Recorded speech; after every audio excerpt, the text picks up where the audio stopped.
Tudo certo, galera? Começando mais um Wolfcast. Dessa vez a gente conseguiu trazer um cara bem diferente, né, Maurício? Um cara que a gente queria muito trazer faz tempo, um grande amigo, parceiro, e tem uma particularidade muito bacana, que é um ex-bancário.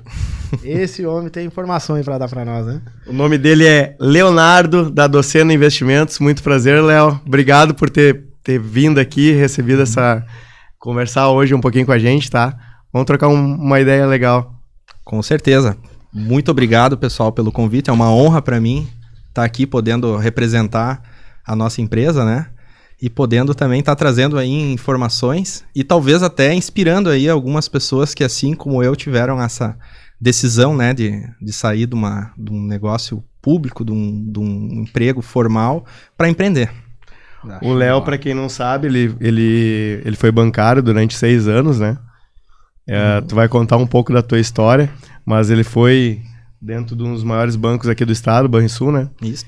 E a história de vida dele é bem legal. A gente estava conversando um pouquinho antes aqui, né? E eu tenho certeza que vai ser um baita episódio hoje. Além disso, hoje ele é um dos principais representantes da HS Consórcio do estado e do país, vendendo na casa de 25 a 30 milhões mês. Exatamente. Parabéns. Obrigado. Né? Vamos começar do início, né? Do zero, né, Léo? Uhum. Eu queria que tu falasse um pouco da tua história. Tu sempre foi do consórcio? Não, né? Tu já passou por várias situações. Não. Tu trabalha desde cedo, pelo que tu falou. Desde cedo, com certeza. Então começa lá do zero, homem. Te apresenta aí pra galera e fala um pouco da tua história. Vamos lá então, pessoal. Então, na verdade, se for para começar do zero, né? Então eu comecei, a minha primeira atividade profissional foi entregando revistas, né? Então, a minha família é proprietária da revista Contato VIP, que é uma das revistas mais antigas aí do estado, né? Se eu não me engano, a segunda mais antiga do estado. Então, eu comecei meu primeiro trabalho foi entregando revista, né? Tua trajetória. Uma pastinha e ia lá no centro da cidade de Carazinho entregar revistas. Depois, né, com o tempo, eu fui fazendo alguns cursos de informática, né? Passei ali para parte de diagramação, né, fazer diagramação de revista, mexer com a parte mais do computador e tal, mas não era aquilo que eu realmente queria, né? Então, naquele tempo, no colégio, eu não era o melhor aluno, nunca fui o melhor aluno, na verdade, estava entre os piores, né? Se for para ser bem honesto, né? A turma do fundão. A turma do fundão. E com o passar do tempo, eu comecei principalmente depois que o meu pai veio a falecer, eu comecei a criar um certo senso de responsabilidade, vamos dizer assim, né? Comecei a criar um certo senso de responsabilidade. Com qual idade, mais ou menos? Eu tinha 13 anos. E com essa idade eu comecei a perceber que eu tinha que mudar, né? Que eu não podia seguir naquele caminho de não estudar, de não me dedicar, de não prestar atenção na aula, de não respeitar aquela rotina que tinha que ser feita dentro do colégio. Uhum. Então, naquele momento eu pensei, bom, o que eu vou fazer de faculdade, né? Lá no segundo ano do ensino médio, né? Sempre vem essa pergunta, o que você quer ser quando crescer? Uhum. Aí chega a hora de responder a pergunta. Ali tu começou a ter disciplina, no caso. Aí eu comecei, não, se eu quero passar no vestibular, eu preciso estudar, eu preciso me dedicar. E aí prestei o vestibular para administração. Uhum.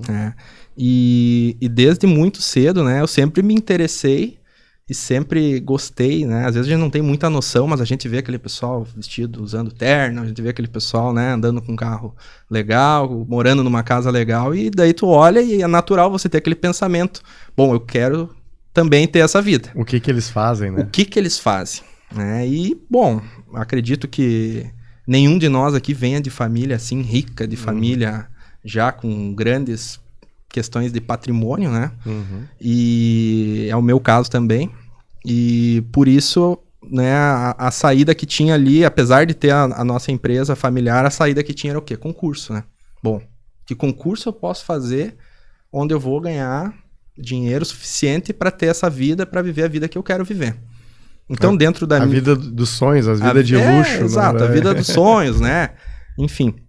Então, o primeiro pensamento talvez foi esse. E aí, eu pensei, concurso. Bom, na minha área, fazendo faculdade de administração, que concurso teria? Auditor fiscal da Receita. Foi o primeiro... sabe quando vai no restaurante, né? No restaurante, tu tem gente que escolhe pelo lado da direita, né? Que é onde tá o preço. Eu escolhi esse concurso também pelo lado da direita, que era o salário, né? Era o melhor salário. E também era o mais difícil. Comecei a estudar para o concurso de auditor da Receita. Vários livros, assim. Auditor da Receita, para quem não sabe, é um concurso... acho que só juiz é mais difícil que auditor. Pelo que o pessoal concurseiro aí fala, né? Aí eu pensei, cara, se eu quero passar num concurso para auditor, eu preciso passar num concurso mais fácil, né? E aí o que eu fiz? Concurso do Banrisul. Que na minha cabeça seria era um mais concurso mais fácil. Mas fiz pra, né? Bom, vou iniciar minha carreira de concurseiro agora. Até pra se testar, Pra né? testar. Vamos ver Fui se lá, é fácil, né? fiz o concurso, passei. Ah, legal, passei. Mas passei entre 34º, se eu não me engano, ou 6º, enfim. E aí deu mais ou menos um ano. Isso eu tinha 18 anos, com 19 anos, recebi uma cartinha do Banrisul, né? Sendo convocado a comparecer na superintendência de Passo Fundo pra, enfim, fazer a minha contratação, né? Assinar os papéis lá e efetivamente me tornar um bancário, né? E foi o que aconteceu, né? Peguei, analisei, tipo, 6 horas por dia, salário bom, né? Dá para eu continuar conciliando, ajudando a minha mãe na revista, né? Na época eu fazia também a diagramação da revista. Aí eu consegui conciliar. E como eu fiquei bem colocado, eu pude escolher a cidade de Carazinho, que era a minha cidade, né? Que coisa boa, né? Deu sorte, né? Deu sorte. E aí, bom, entrei no banco e logo eu já, vamos dizer assim, fiquei impressionado com a quantidade de oportunidade, a quantidade de coisas que você aprende. E como você vê o mundo e o mercado e tudo de uma forma diferente. E eu fui exposto a isso muito jovem, né? Com 19 anos. O lado financeiro te traz isso, o sonho das pessoas te traz isso, o lado financeiro, né? O sonho. E você vê, às vezes, pessoas que talvez foram teus professores, pessoas que às vezes foram, né? Você não coisas que você não tinha noção, né? Tipo, eu tô aqui com 19 anos. Na época dava uns 3 mil e pouco de salário, em 2011. Isso é um baita salário. Hoje, né? Se puxar a inflação, dá uma baita diferença. E logo já comecei a ver, eu digo, não, mas eu não vou ficar aqui atendendo. Comecei lá no caixa, né, ajudando o pessoal ali, saca, bota o cartão, saca, faz o crédito 1 minuto, né, o Banrisul tem. Quem nunca fez, né, quem nunca, né, o crédito 1 minuto pra ir na baladinha. Jurinho e aí, baixinho. jurinho baixinho, só que não. E aí, cara, comecei ali, fui pra plataforma de atendimento, dali tive uma oportunidade na pessoa física, né, a gerência. Pegando uma carteira, não era bem uma gerência, eu estava substituindo uma gerente que estava afastada por motivo de saúde, e logo apareceu um concurso interno para gerente de negócios. Legal. Então eu fiz o concurso, passei já entre os 30 primeiros, né, tinham 600 inscritos, e já entrei na primeira turma, fiz análise de perfil e tal, entrei. Então com 20 anos eu já estava fazendo treinamento para ser gerente de negócios PJ, né, do banco. Quem já conhece o Banrisul aí é o GN, né? Gerente de negócios. E aí iniciou, né? Toda uma situação de desenvolvimento, treinamento, né? 2 meses de treinamento ali em Porto Alegre, no bairro Serraria, no centro de treinamento. E 6 meses de estágio. E foi aí que despertou a questão da venda. Porque eu nunca tinha sido vendedor, eu sempre tive vergonha. Eu sempre fui... Eu me considerava tímido. Eu não tinha... Há 10, 15 anos atrás eu não teria coragem de estar aqui conversando com vocês, por exemplo. Numa mesa dessa. Numa mesa dessas, conversando com vocês, com microfone e tudo mais. E quando eu fui exposto ao estágio de gerente, eu tinha que provar em 6 meses que eu era merecedor daquele cargo. E nesses 6 meses eu tive que aprender a vender. Porque me venderam uma ideia muito... Não, gerente. Só que na verdade o que o gerente é? Um vendedor, né? Na prática é isso. Vocês são empresários, né? O que vocês são? Vendedor. Uma pergunta Vendedor. Que eu já me fiz algumas vezes. Tu que esteve dentro de um banco, né? Qual é o real interesse do banco em cima do cliente, assim, de fato, né? Então, nesse aspecto, honestamente? Honestamente. Honestamente, o real interesse do banco é emprestar os produtos que dão mais rentabilidade para o banco e captar recurso com o menor custo possível. Né, para fazer o chamado spread bancário. O banco ganha dinheiro captando dinheiro barato e vendendo dinheiro caro. Essa é a intenção. Essa é a principal intenção do banco, é ter lucro, né? E da onde vem mais lucro? Das operações de crédito mais caras, vamos dizer assim, mais lucrativas, então, né? O real interesse dele é te captar, então, dinheiro com taxinhas mínimas e te emprestar com uma taxa mais alta. lá né? em cima. Tanto que, assim, dentro do banco, né, a gente era representante, inclusive, do BNDES, que é uma linha governamental muito atrativa, inclusive, e não éramos tão incentivados, assim, a comercializar essa linha quanto outras linhas mais caras. Né? Então, como é que eu posso dizer para vocês? Tu desenvolve a venda, mas não porque tu tem um propósito de vender aquele produto, mas porque tu precisa vender porque é teu papel fazer aquilo. Claro, tem linhas excelentes que ajudam empresas a crescer, ajudam empresas a adquirir bens e tudo mais, mas ali dentro, né, desse aspecto aí de vários produtos, de várias metas estratégicas, foi ali que apareceu o consórcio. Tu lembra a quantidade de produtos mais ou menos que tu vendia? 21 produtos. E tu era especialista em 21 produtos? Não, nenhum. Eram 21 produtos estratégicos, né? Falando de serviço. Sim. Eu tô falando só da parte de serviço. Então, era 21 produtos entre título de capitalização, seguro de vida, previdência, seguro auto, seguro residencial. E quantas metas vocês tinham em cima? Eram 21 metas estratégicas de produto, eram 21 produtos estratégicos, e depois a gente tinha as metas de captação e aplicação. A captação é o cara que vai lá, bota o dinheiro na poupança, no CDB, e a aplicação é o empréstimo, né? Emprestar o dinheiro para as empresas, empréstimo consignado. 23 metas, então, de certa forma. Na prática, tu tem que vender o que tu não quer vender. Exato. Ou, de repente, se tu quiser se manter lá, sim. Até mesmo que tu não compra, de repente. Exatamente. Você era obrigado a vender aquilo que você não compra e, enfim... É por isso que tem muito da venda casada. Sim. Por causa daí tu obriga a pessoa a, né, ele quer uma situação, acaba colocando outra que não consegue vender com tanta facilidade, até por não ter a especialidade naquilo. Em resumo, assim, o que acontece? O banco, tu chegou lá e tu precisa de um crédito. Eu preciso de um crédito de 1 milhão aqui para minha empresa. Aí o banco te apresenta aqui, ó, esse crédito aqui de 1 milhão, a taxa é 1,8. Tá? Mas se você fizer um consórcio, assim, aí tem a questão da reciprocidade, a gente consegue melhorar o teu rate, vem toda aquela conversa fiada, né? Um título. Um título, um seguro, né? Aí tu sai de lá, né, com um consórcio. Mas tu nem sabe o que é aquele consórcio, porque o cara que te vendeu, entre aspas, porque ele não vendeu, ele empurrou, né? E eu não tenho vergonha de falar, quando eu tava no banco, eu era um empurrador de consórcio no início, até que eu consumi o consórcio. E ali eu vi que realmente... Brilha os olhos. Né? Ali eu vi que realmente é um produto diferenciado. Um belo meio, né? E tu saiu do banco direto pro consórcio? Como é que foi? Não, na verdade não. Então eu fiquei no banco esse período, né, como gerente.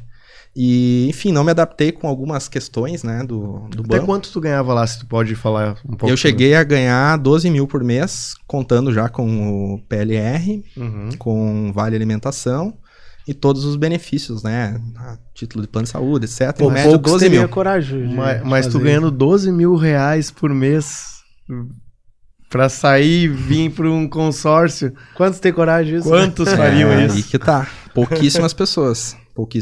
É por isso que a grande maioria que entra no banco já sabe que vão ficar lá pelo menos 35, ainda mais um banco público, né? Ainda mais o banco público. Tu tinha ambição demais ou tu te incomodava no início eu tinha. De repente ter que vender vários Não, produtos? no início eu tinha. Não me incomodava o fato de eu ter que vender os produtos. Me incomodava, por exemplo, eu ter que vender um título de capitalização ao invés de vender um consórcio. Sendo que tu esse era um motivo que talvez eu não cresci mais no banco. Né? Então, porque eu batia de frente com quem era superior a mim e me obrigava a vender o produto. Eu dizia, não, eu não vou vender esse produto porque esse produto não é bom para o cliente. Vou vender o consórcio é melhor. Não, mas tu tem que vender o que nós estamos determinando. Eu digo, não, eu não vou vender. Então, né... E acabou que dava as coisas, e aí eu acabei pedindo a minha demissão para empreender num negócio paralelo, né, um negócio paralelo à empresa familiar nossa, né, da revista. Que era que foi ali onde eu comecei essa questão do desenvolvimento, né? Antes mesmo de eu sair do banco, efetivamente eu fiz um curso que é o Millionaire Mind, né, que é baseado no livro Segredos da Mente Milionária do T. Harv Eker.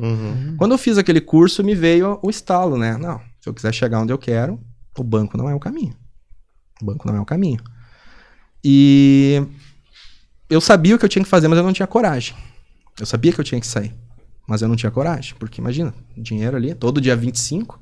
Quando não era dia 25, era dia 24, porque daí no dia 25 era sábado, né? Então... Pingava na conta, tava sagrado. certo, A famosa estabilidade que... A estabilidade que é uma prisão, muitas vezes. Né? É a estabilidade que é uma prisão e que ao mesmo tempo não existe, né? Porque o banco... Quantas vezes já ameaçaram privatizar o banco, né? Uhum. Então, estabilidade não, é uma coisa que não existe. Existe a sensação de estabilidade, que é você estar lá com todo o aparato do banco ali, tudo certinho, tudo bonitinho, mas a estabilidade, de fato, a meu ver, ela não existe. Até porque qualquer emprego que te dê um salário fixo, ele te limita, né? Ele limita você as tuas horas trabalhadas. E nós, no nosso negócio, não só eu como proprietário da empresa, mas os gerentes, diretor, consultores, eles não têm limite. Eles não têm limite. Eles podem ganhar 1.000, assim, eles podem ganhar 20, 30, 40, 50. É performance. Já tive o prazer de fazer um Pix para um vendedor de 50 mil reais. Já tivemos também. Minto, 49 e uns quebrados. Mas fica mais bonito falar 50, né? É bonito. É bonito. Então, só para fechar a história do banco ali, então foi isso, né? Eu não considerava, tanto por uma questão de liberdade também, né? Hoje um consultor de investimentos, né? Se ele não é que ele é obrigado a ir todo dia trabalhar. Ele não tem obrigação, ele é PJ. Uhum. Ele tem que fazer o resultado. Então, a sensação de liberdade, talvez a sensação de estar preso, de ter que cumprir uma rotina, um horário, isso me incomodava muito. Então, não tinha dinheiro no mundo que pagasse eu ter a sensação de liberdade. E até controverso, porque hoje eu trabalho muito mais do que as 8 horas lá no banco. Cumpre mais horário. Cumpro mais horário, só que eu não, né? Só que é diferente. É muito diferente, porque aí eu tô vivendo o meu propósito e nós já vamos chegar nisso. Então, saindo do banco, fiz esse curso da Mente Milionária aí, que abriu a mente realmente. Só que não foi o suficiente. Eu voltei e continuei com medo de sair. E aí, até que fui pela segunda vez, pedi uma folga lá pro gerente, né? O ABA, né, que eles davam. Uhum. E fui no curso, fiz o curso, voltei. E eles estavam lá cochichando, lá dando risada. E aí, descobri o segredo da mente milionária. Bah! Aí eu não descobri, mas eu descobri que se eu quiser um dia chegar perto disso, eu não posso estar aqui junto com vocês. Eu não posso. Ambiente errado. Ambiente errado, exato. E aí veio a ideia do quê? De desenvolver um trabalho, porque essa empresa aí que trazia esses palestrantes, aí eles traziam palestrantes do mundo inteiro. Desde Robert Kiyosaki, desde T. Harv Eker, o Nick Vujicic. Então eu desenvolvi um projeto para essa empresa e a gente montou uma revista. E uma revista que na primeira edição deu super certo e foi o meu gatilho também para pedir demissão do banco. E aí, eu saí do banco, montei essa revista, deu certo a primeira edição, tudo mais. E aí, quando foi para sair a segunda edição, a empresa que vendia o curso da Mente Milionária quebrou. E talvez muita gente aqui no estado tenha ficado sabendo, né? Teve um evento ali na arena, ali, que foi cancelado em cima da hora. E ali lascou tudo e eu quebrei junto. Quebrei junto. Eu já não saí do banco, assim, numa situação... por mais que eu ganhasse bem, eu nunca tinha sido um cara consciente com o dinheiro. Uhum. Nunca. Eu sempre gastei mais do que eu ganhava. Eu nunca tive controle financeiro nenhum. Fica tranquilo, isso aí é 90% da população brasileira. Se eu via algo, eu comprava. Cheque especial direto. A sorte que o cheque especial do funcionário do banco era um juro... É pequenininho. Um juro mais baixinho, né? Mas enfim. Pra te ver que mesmo sendo bancário, né? Tinha essa questão, né? Eu te digo assim, de fonte segura, que mais de 90% dos bancários são endividados com o próprio banco, com a própria instituição para a qual eles trabalham. E muitas vezes estão dando conselho para clientes, para pessoas que querem guardar seu dinheiro. Eles estão dando... vou te dar um exemplo assim, ó. Eles vendem fundo de investimento, ó. A gente vendia fundo de investimento sem entender nada de fundo de investimento. Sim. Sem saber o que é um CDB, sem saber o que é uma... Hoje o nosso consultor de consórcio sabe isso. Perfeito. O nosso consultor de investimentos sabe o que é um CDB, ele sabe o que é uma renda variável, o que é uma renda fixa, o que é um título público, ele sabe. E ele é obrigado a saber, e a gente faz prova, aplica prova para que ele saiba o que ele está falando. Porque a gente vende investimento, a gente não vende consórcio. Perfeito. Então, a gente vai e volta na linha do tempo, né? Então, para seguir aqui na linha do tempo, então deu errado essa situação. E depois...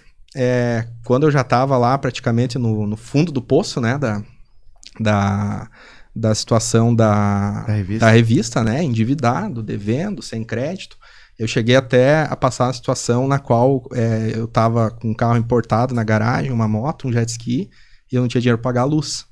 Putz. E cortaram a minha luz. Eu cheguei em casa, eu tinha R$300 no bolso, eu acho, na conta. E eu cheguei em casa um dia, né? Aquela coisa de viver muitos degraus acima de onde eu deveria ou poderia estar vivendo. Aí teve um dia que eu cheguei em casa. Antes de eu sair de casa, na verdade, eu tinha que fazer uma escolha. Ou eu pago a conta de luz, que já estava 3 atrasada, né? O cara, quando tá devendo, o cara descobre todos os macetes, né? Quantas luzes eu posso atrasar até cortar, né? Quantos condomínios eu posso deixar de pagar até penhorar em meu apartamento. Com certeza o pessoal que tá escutando e lembrando da situação, que já fez talvez igual, tá rindo Aí agora. aquele dia deu ruim, porque na minha cabeça eu tava vencendo a segunda, né? Quando de luz, eu disse, não, eu vou no pub da Beer, né? Que era um lugarzinho, tinha lá, eu vou sair, né? Vou me divertir, eu mereço, né? Com R$200 na carteira. Ou 250, uma coisa assim, que era o dinheiro pra pagar a luz e o condomínio. Que era do crédito 1 minuto. Era do crédito. Acho que naquela época já tinham bloqueado meu crédito. Já não tinha mais crédito. Estourado ele. Já tava no SPC já. E aí, cara, cheguei em casa, botei o dedinho na tomada, né? Ninguém em casa. Não tinha luz. Sorte que aquele dia eu voltei sozinho pra casa, né? Como era de costume. Voltei sozinho, cara, não tinha luz. Daí eu deitei na cama. Lembro que eu deitei na minha cama. Eu pensei, o que eu tô fazendo da minha vida? Onde eu vou chegar desse jeito? Né? Onde eu vou chegar? Aquele dedinho na moleira que faz toda a mudança. Cara, e aí começou a primeira coisa que eu fiz foi ligar pra companhia de luz, né? E dizer, vou efetuar o pagamento segunda, por favor, liguem a minha luz. Aí eles foram legais comigo, né? Ligaram a luz. No outro dia eu pedi dinheiro emprestado pra um amigo meu e paguei a minha conta de luz. Só vai ali, arranca o lacre ali, guri. Quem sabe, né? Não, Ele sobe. Não, no prédio não dá, é com cadeado. Tu acha que eu não tentei? Cara, e aí, como, né, Deus escreve certo por linhas tortas, né? Nesse fundo do poço aí que eu tava, me apareceu uma oportunidade, né? Que me foi apresentada e dentro de uma financeira.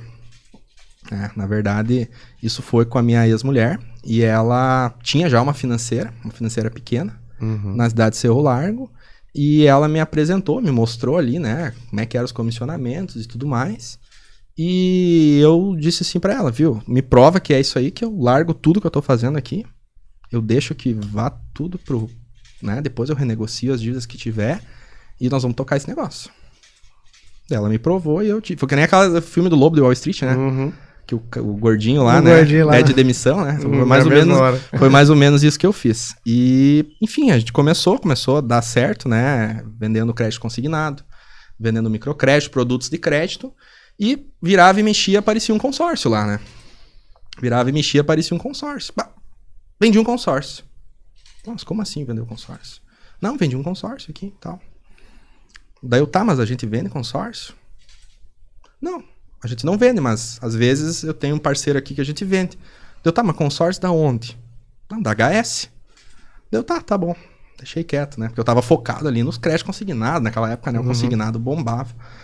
E aí, dá-lhe uns pouco de novo. Vendi outro consórcio. Mas pera aí, como assim tu vendeu o consórcio? Da HS de novo? Sim, da HS. Aí o que eu fiz? Eu disse, não, mas só um pouquinho. Se ela tá vendendo consórcio da HS, a gente pode se credenciar na HS, né? Daí eu liguei pra HS. E disse, tem uma financeira, assim, assim, assim. Não tem corretor na cidade, gostaria de me credenciar e tal. Aí apareceu lá o Felipe Viegas, né? Que é um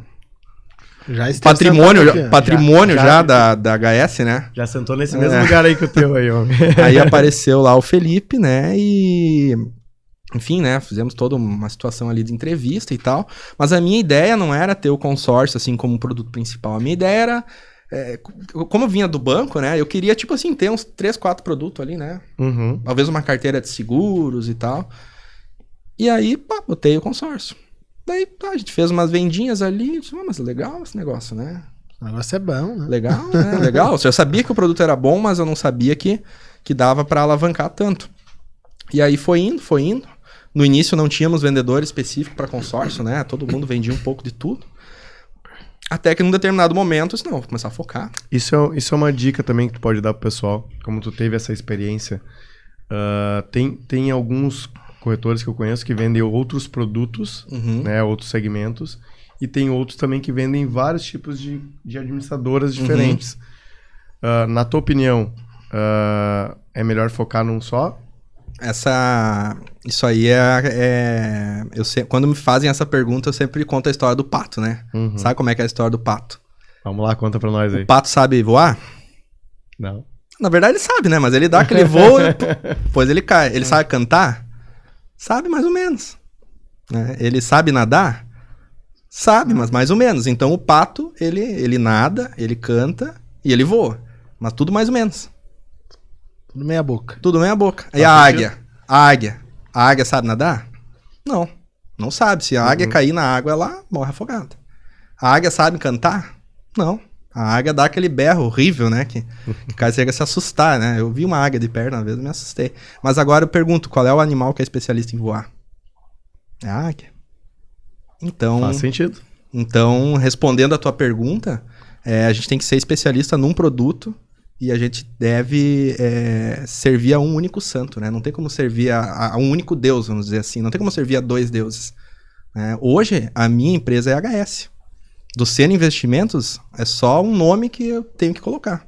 Porque o nosso contrato de corretor obriga a ter um nome. Senão eu usaria HS e pronto. Então, eu não vejo muito sentido em você vender HS e vender outras administradoras, né? Porque isso, na minha visão, pelo menos, não traz tanta credibilidade assim na confiança da marca. Né? Então, nós somos HS e vamos ser HS para sempre. Não, bacana. Então porque a marca HS é muito mais forte que Docena, que a própria Wolf, do que a própria, né? Não adianta, né, a gente... Nível estado, nível estado, claro. Nível Brasil é HS. Com certeza. Né? Então, o produto é maravilhoso também. E o produto é maravilhoso. Então, eu vejo isso, né, cara? Um único produto e uma única administradora. Né? Você tem aí pessoas de outras administradoras que vão estar nos ouvindo, se estão de boa com a administradora que estão, permaneçam com essa, ou trocam, mas não façam isso de ter várias. Eu não vejo como bom. Porque o meu negócio só cresceu a partir do momento que eu fui ter foco. E qual é a especialidade da Docena, assim, Investidores. Para investimento. Hoje isso é interessante nichar, né? A gente busca investidores, né? Então, todo o nosso treinamento, toda a formação dos nossos consultores é focada em formar especialistas em investimentos. Especialistas em investimentos. Desde a alavancagem patrimonial, desde lucro em cima da venda da carta, formação de previdência, né? Então a gente dá toda essa base para que o nosso consultor saiba identificar a real necessidade do cliente em cima desse aspecto. Né? Então, voltando ali na linha do tempo de novo, né? Para não perder o fio da meada, nesse momento que a gente começou a focar e ter... na época nós tínhamos um escritório que era financeiro e consórcio e abrimos Carazinho e abrimos Não Me Toque. Então, esses 2 escritórios, Carazinho e Não Me Toque, era só consórcio. E dentro desse regular, inclusive, eu tirei a HS de dentro do escritório que tinha financeira e coloquei numa salinha do lado. Para ali ser a salinha do consórcio. Para não misturar as coisas. Show de bola. Então, ali eu comecei a ver, né? Eu digo, não, tem que fazer só uma coisa e fazer bem feita essa coisa. E daí tu acabou, né, separando lá da tua... Isso, daí teve a situação ali da separação, ficou uma loja para ela, né? E as outras lojas eu segui tocando, né? Coloquei uma nova marca, né? Vamos dizer assim, começamos do zero, né? Recomeçamos do zero. E aí com uma pegada ainda mais... voltada realmente para investidor, porque daí ali, quando eu recomecei do zero, vamos dizer assim, não dá para dizer que comecei do zero, porque grande parte da equipe comercial, gerentes e tudo, permaneceu comigo. Mas a gente teve uma mudança assim, muito grande, porque não tinha os outros produtos ali para atrapalhar, vamos dizer assim. Eu digo atrapalhar porque não era o foco. Para confundir a mente. Então a gente começou a focar realmente naquilo que importava. Né? E um plano agressivo assim no quesito recrutamento, seleção, formação, treinamento, que é o que hoje, né, é botar a energia certa no lugar certo e na intensidade certa. Então, hoje a gente vê que a formação de pessoas é o grande combustível do nosso negócio. Hoje é um dos pilares de sucesso. É o pilar de sucesso do nosso negócio, é a formação de pessoas. E hoje, se eu fosse te perguntar, né, Léo, quais são os investimentos que tu tem na tua carteira? Tu hoje, diferente de lá atrás, hoje provavelmente tu guarda dinheiro, certo? Com certeza. Guarda dinheiro. E tu aplica teu dinheiro de qual forma? Vamos lá. Porque, tipo assim, uma coisa é a gente acabar mostrando... a gente acaba falando muito sobre o que a gente faz com os nossos clientes, né? Uhum. E às vezes a gente não fala muito como é que é os nossos investimentos. Exato. E a nossa ideia, eu estava conversando com o Maurício, toda pessoa que estiver aí no outro lado, a gente vai perguntar, pode ser que o cara não tenha nenhuma aplicação, e tudo certo. Sim. Mas a ideia é a gente conhecer um pouco mais desse lado do brasileiro, que muitas vezes a gente não conversa nem com os nossos pais, irmãos, amigos, né? Perfeito. E isso vai dando um pouco mais de valor para a sociedade, para falar um pouco mais sobre isso Com também, certeza. entendeu? Então, Se tu puder compartilhar com a gente. Claro que eu posso. Então, é aquela coisa, né? Como já diz o Warren Buffett, né? Não coloque todos os ovos na mesma cesta, não tenha só cestas e não tenha só ovos. Então, seguindo essa política aí de sucesso, né? Do maior investidor do mundo, vindo de um cara... eu que era um cara totalmente descontrolado financeiramente, né? Eu vi no consórcio uma maneira não só de comprar um carro melhor, uma casa, ou até mesmo ganhar dinheiro, mas uma maneira de criar disciplina. Né? Então, acho que o principal ponto do consórcio, que o consórcio me deu disciplina e foi uma porta de entrada, talvez, para outros investimentos e para outro tipo de comportamento financeiro que talvez hoje esteja levando o nosso negócio a estar em um crescimento, né? E um desenvolvimento. Por quê? Tu investe em mercado imobiliário? Invisto, mas através do consórcio. Eu não pego dinheiro à vista e compro uma casa, por exemplo. Uhum. Hoje tu diria, então, que não foi o curso que tu fez para entrar no banco, então menos qualquer coisa assim, e sim o consórcio que te ensinou a ter disciplina em guardar dinheiro e investir no teu futuro? Posso afirmar que sim. Posso afirmar que o consórcio me trouxe uma mudança de comportamento financeiro. Não só financeiro, mas pessoal também, né? Porque... E na tua carteira é só consórcio? Não. Então eu utilizo os consórcios para comprar os imóveis, né? Então hoje... Em proporção, assim, se fosse de 100%, quantos por cento é consórcio? Cara, hoje dá para se dizer aí que aproximadamente 50% entre consórcios contemplados, que a gente acaba, né, vendendo, e cartas que acabam sendo utilizadas no mercado imobiliário. Que daí se torna, né, a autoquitação imobiliária. Claro, tem que ter aquela rendinha fixa para ter liquidez, né, no dia a dia do negócio, até para aproveitar algumas oportunidades que surgem, né? Reserva de emergência. CDB, tesouro, eu não gosto de usar reserva de emergência porque quem faz reserva de emergência acaba gerando emergência, né? Então eu cuido, eu dou outro nome, eu digo reserva técnica, né? Porque é aquela coisa, né? Se tu fala, não, eu tenho uma reserva, esse dinheiro eu vou guardar para os dias difíceis. O que tu tá plantando? Dias difíceis.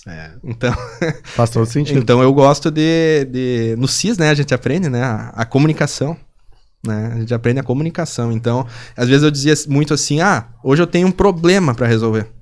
Cara, não é um problema, é uma demanda da empresa. Né? Perfeito. Então, só fazendo esse adendo aí.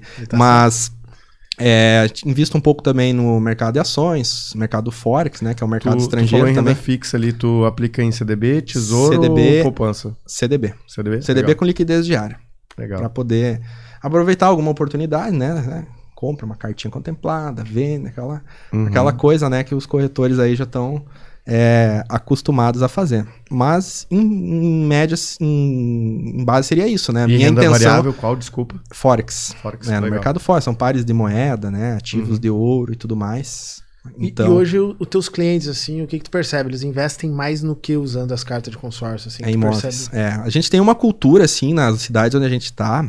E não é que é uma cultura, é a lógica do mundo, né? Tu tá em 4 cidades, né? 4 cidades, né? A lógica do mundo é o quê, né? Até acho que um outro podcast eu vi que alguém citou Salomão, né?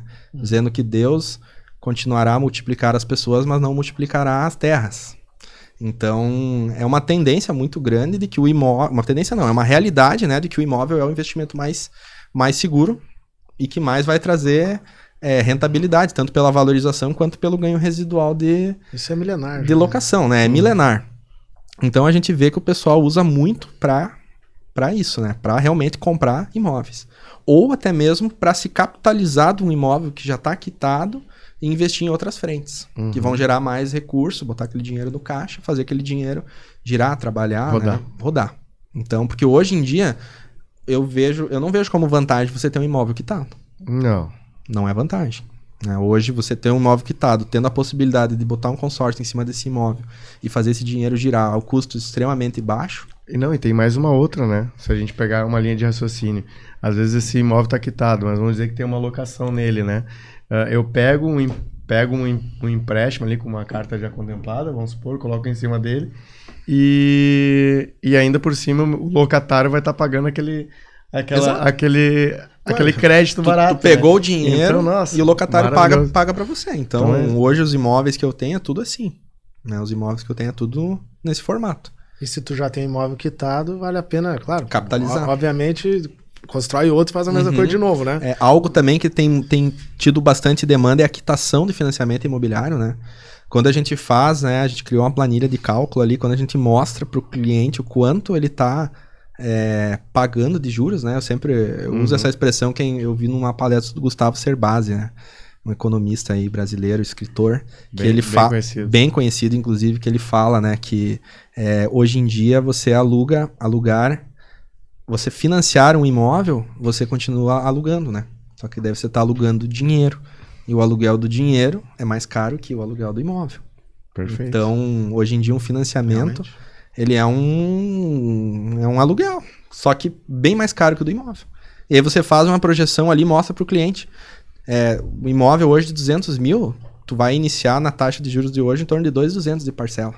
Esse mesmo imóvel de 200 mil, você aluga a 1.000, né, botando aí 0,5 de locação, e você faz um consórcio de 200 mil, que é 683 a meia parcela.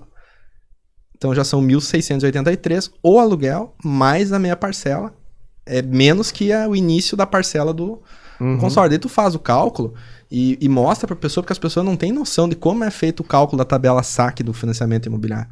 As pessoas não têm noção que SAC significa sistema de amortização constante. Então eles pegam aquele saldo devedor de 200 mil, dividem por 420 meses, vai dar quanto de amortização por mês? 400 reais? Quase nada. Aplica os juros. Aplica o juro, daí cada vez que tu paga uma parcela, aquele juro vai baixando. Mas daí as pessoas falam, mas o financiamento imobiliário baixa, o juro, o valor da parcela baixa. Eu digo, baixa, realmente baixa, mas quantos anos leva pra baixar? 20 anos. Leva 20 anos. Aí o cara, mas e se eu fizer, e se eu fizer o consórcio? Aí sempre o pessimista, né? E se eu fizer o consórcio e ficar pagando até o final e for o último contemplado e ficar pagando mais o aluguel? Eu dizer, cara, vamos lá. Se tu fizer isso, ainda assim tu tá ganhando um imóvel. Porque se tu for o último contemplado, tu vai pegar o capital e vai comprar um imóvel. Pega a inflação toda. Agora, se tu fez o financiamento em 35 anos, que hoje para aprovar tem que ser em 35 anos, a não ser quem tenha uma renda, né? Esse negócio de fazer, não, eu vou financiar em 10 anos. Isso é utopia. Isso aí é só para quem realmente tem uma renda... Não é a realidade do brasileiro. Uma renda muito alta, não é a realidade do brasileiro. Não. E aí, o que acontece? Esse cara aí que vai financiar esse imóvel, ele não para pensar que um imóvel 35 anos de financiamento, o consórcio 15. Né? Tá, tem o grupo do milhão que dá 18,3 anos, mas enfim. Esse cara ele não para analisar assim que daqui 15 anos no financiamento ele tem mais 20 de dívida. E no consórcio, o pior que pode acontecer é daqui 15 anos ele tá com o imóvel quitado. Então é esse tipo de realidade que a gente procura mostrar para as pessoas. Então, a lógica, né? A lógica. Inclusive o cara que fez a burrada de financiar, eu também já financiei, né? Eu já passei por isso, inclusive. Meu primeiro imóvel foi financiado. E então a pessoa que faz esse cálculo, ela não financia. Não tem como, né? Então, tu tem que entender da matemática financeira, tem que entender de economia, de mercado, de financiamento. A gente tem que entender mais, talvez, do financiamento imobiliário do que de consórcio, para poder mostrar os prós e contras para o cliente. Todas as frentes, né? Tanto de investimento quanto da parte de financiamentos, a gente tem que entender para conseguir levar o melhor produto para o cliente, né? Exato. E saber fazer as perguntas certas também. Né? Para até entender, muitas vezes, a dor do cliente, o que é a necessidade dele, isso é de extrema importância. Léo, quer fazer uma pergunta? Pode. Vamos lá, então. Léo, se tu fosse hoje parar pra pensar em tudo que tu passou na tua vida, tá? Alguns pontos me chamaram muita atenção, certo? Algumas dificuldades que tu acabou passando, que eu acho que muitas pessoas passam, mas tu acabou tendo um pensamento positivo com essas situações e não negativo, certo? certeza. Porque muitas vezes, às vezes a pessoa tem aquele momento de provação, só que naquele momento de provação ela acaba olhando pelo lado pessimista, pelo lado negativo e acaba não vendo o como melhorar, né? Tu começou a trabalhar muito cedo, né? Tu teve experiências na tua vida financeira, na parte do banco e situações que te levaram a chegar até onde tu tá hoje. Mentorias também, né? Mas se tu fosse hoje falar pro Léo lá de trás, para economizar um pouco mais de tempo e chegar onde tu tá hoje, o que tu falaria para ele? O que talvez para fazer com uma intensidade, ou até mesmo para uma pessoa que tá começando agora, no teu escritório, ou daqui a pouco tá começando com uma outra situação que não tem nada a ver com consórcio, tá começando a vida hoje. Quais são os pontos que tu elencaria para a pessoa ter sucesso na vida? Primeiro de tudo, humildade e reconhecer onde errou e onde precisa melhorar. Acredito que esse seja o principal ponto, né? Hoje o que mais impede as pessoas de prosperar na vida é o orgulho, né? As pessoas são muito orgulhosas, né? As pessoas não sabem receber uma crítica, não sabem reconhecer que precisam mudar. Por puro orgulho, arrogância, prepotência. Paulo Vieira fala muito sobre isso. Exatamente. E foi lá uma grande virada de chave minha também, né? No método CIS, que eu pude mudar muitas coisas na minha vida. Eu acho que é a 4ª ou 5ª vez já que eu faço o método CIS, fiz esse ano em Joinville. Tu vai no presencial. Eu vou sempre no presencial. Eu fiz online já. Fizemos o online, mas a ideia é fazer o presencial também. O presencial é muito melhor, eu aconselho. É outra energia. Mas enfim, quando você começa a enxergar isso, né, tu começa a ver o que precisa mudar. E também a fé, né? Eu nunca fui um cara assim de ir na igreja, de muita religiosidade, vamos dizer assim. E aos poucos eu comecei a colocar isso na minha vida, né? A colocar a questão da fé, a questão de saber que existe alguém, um Deus acima de nós, né? Que rege tudo e que está ali para que a gente tenha vida e vida em abundância, né? Então isso é uma grande realidade. O que acontece é que a gente às vezes não enxerga e não faz o que precisa ser feito. E às vezes aquilo que a gente não quer fazer é ali onde está a virada de chave. É ali onde está a virada de chave. Então, voltando à tua pergunta, se eu pudesse dizer algo para mim mesmo lá atrás, no momento difícil, eu diria assim, não desista que lá na frente tem algo muito bom te esperando. Mas tu vai ter que fazer a tua parte, vai doer, não vai ser fácil, vai ter gente querendo te derrubar, vai ter situações difíceis, mas você vai conseguir dar a volta, e tudo isso essas pedras que aparecerem no caminho vai ser o que você vai usar para construir a tua escada para chegar onde você quer. Até para ter uma fortaleza sólida, né? Para ter uma fortaleza sólida, isso eu acho muito legal. Normalmente a gente tem que ter passado por algumas provações. Isso até o Jorge Coutinho, não sei se tu conhece, mas o Jorge Coutinho fala muito numa palestra que ele fala sobre a vida, quem puder depois dar uma olhada um pouco mais. Mas as provações que vão acontecendo na vida, às vezes é por uma provação maior que tu vai ter ali na frente, e para tu ter uma estrutura, para tu conseguir aguentar o tranco, tu precisou passar por todo esse processo. Exato. E daí tu constrói teu castelo e Exato, depois disso é tudo muito lindo. E daí quando o cara tá lá em cima, daí todo mundo olha assim, nossa, mas... Que sorte. Que sorte. Como foi rápido, né? Realmente, tive sorte de ter começado cedo, tive sorte de ter quebrado, tive sorte de ter passado dificuldade, passado vergonha. Passaram nas mãos das pessoas que tu teve que passar para aprender também. Então, tipo assim, tudo isso faz parte da vida, né? Exatamente, então... mas eu vejo assim, ó, a experiência de tu se ver sem chão é bem desafiadora.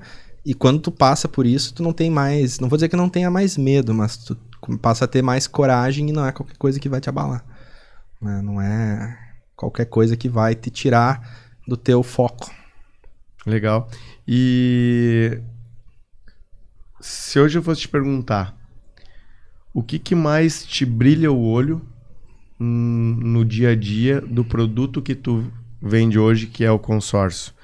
A gente tem a questão do grupo do milhão, tem várias situações, mas tipo assim, às vezes a gente acorda, claro que a gente tem um propósito, a gente quer, né, situações na vida, mas eu percebo no teu olhar o brilho no olho quando tu fala do consórcio, certo?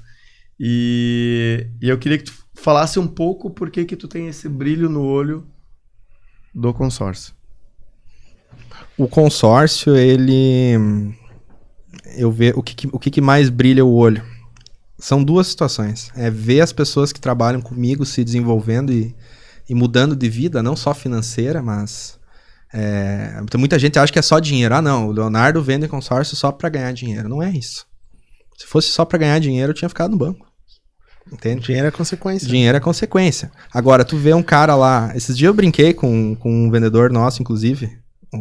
Não vou citar o nome dele aqui, mas ele sabe... Ele sabe que é dele. Ele sabe que é dele que eu tô falando.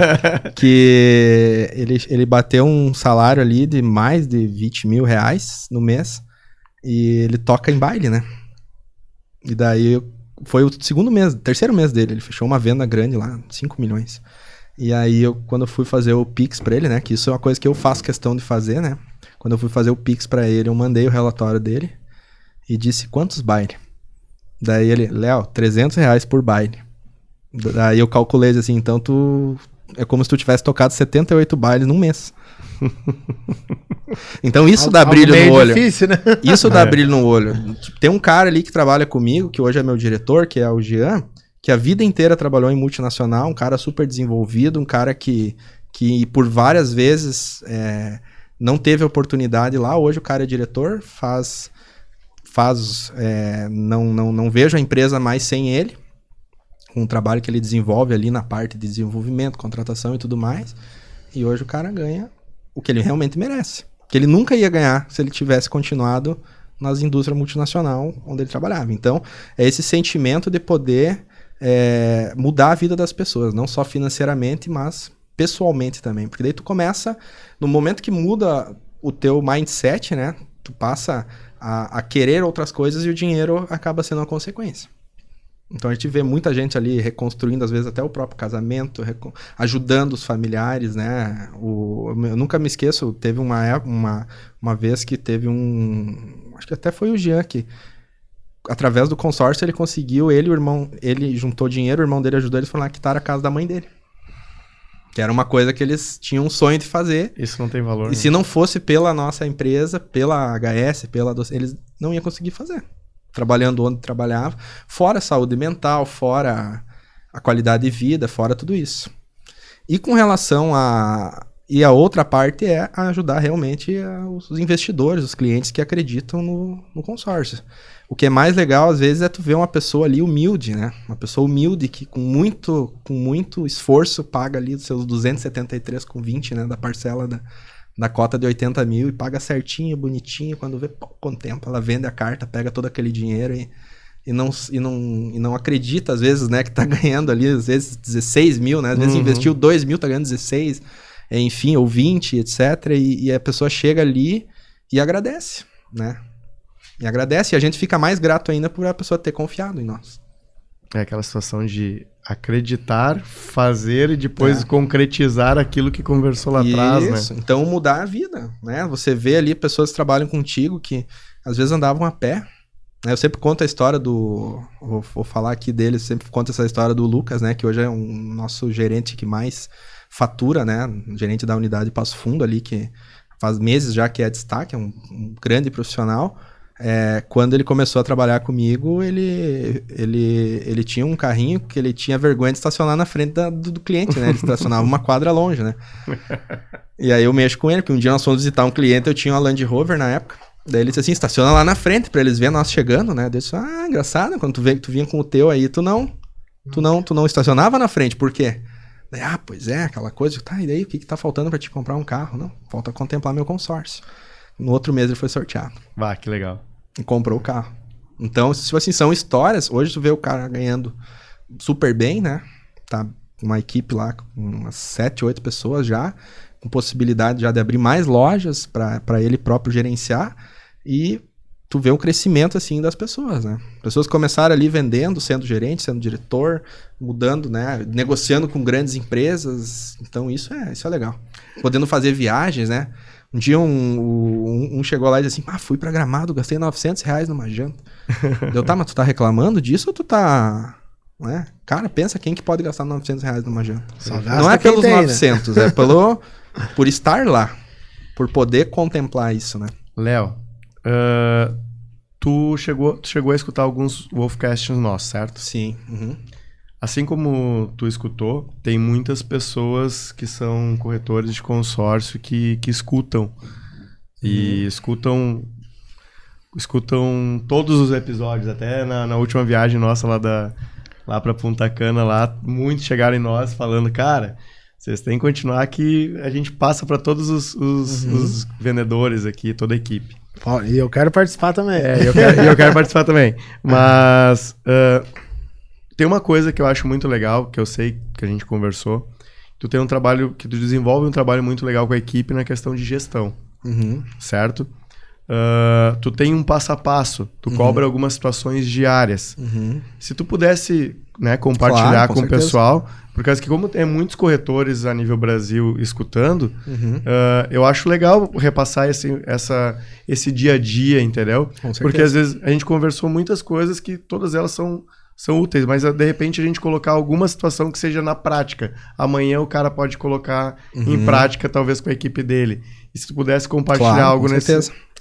Uma situação ali que abriu muito a mente ali, questão de processos, foi eu ter participado do Sales Club, né, lá em São Paulo, onde eles passam realmente processo, né? Então, tudo na vida é processo.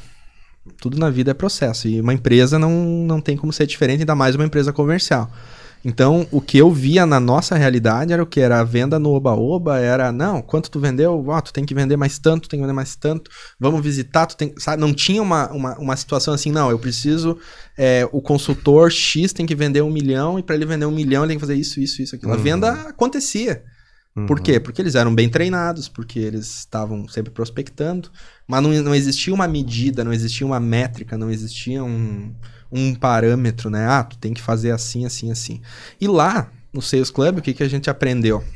A gente aprendeu, na verdade, a formalizar... O funil, exato. Mas principalmente formalizar aquilo que já estava sendo feito. Já estava sendo feito aquilo, senão nós não estaríamos chegando no número que chegava. Mas estava sendo feito da maneira correta, na intensidade correta, com a observação correta? Não estava. Disciplina? Não estava. Tanto que assim, todo fechamento de mês era uma briga. Não é que era uma briga, mas era tenso, né? Era tenso, né? Porque aí ficava aquela enrolação e tal. Então agora não, agora tem um processo, funil de vendas. Captou o lead, qualificou ele, marcou a visita, fez a proposta, fechou ou não fechou? Tá.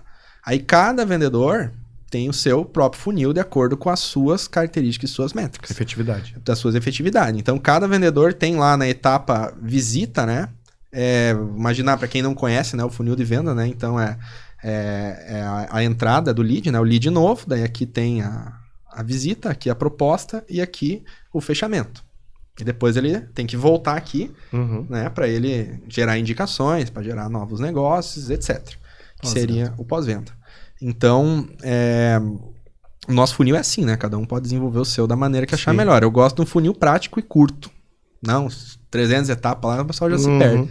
E aí, o Pedrinho, por exemplo, ele é bom de marcar visita, mas ele é ruim de conversão.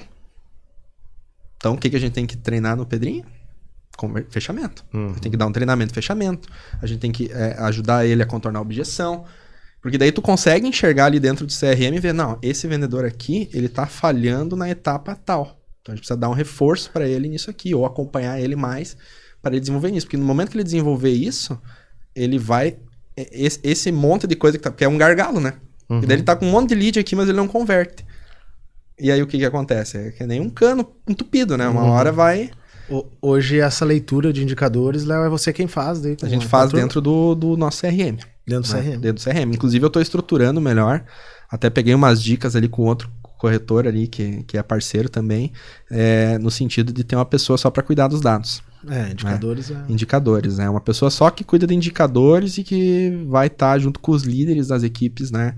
Cuidando dessa questão. Então, a gente está implantando ainda essa cultura, né? Então, não se implanta do dia para a noite, né? Tem que ter muita paciência, né? Porque o vendedor é aquele perfil, né? A maioria dos vendedores é aquele perfil, né? Que quer ir pra rua, que quer vender, que quer negócio, que não quer muito saber dessa coisa, né? Acho que eu tô certo nesse ponto, né? É o mais comum. Até eu tive que me disciplinar nisso. É uma mudança de cultura, né? Porque, cara, o que acontece? Esse mês, mas eu não preciso preencher o CRM porque eu vendo 2 milhões por mês, né?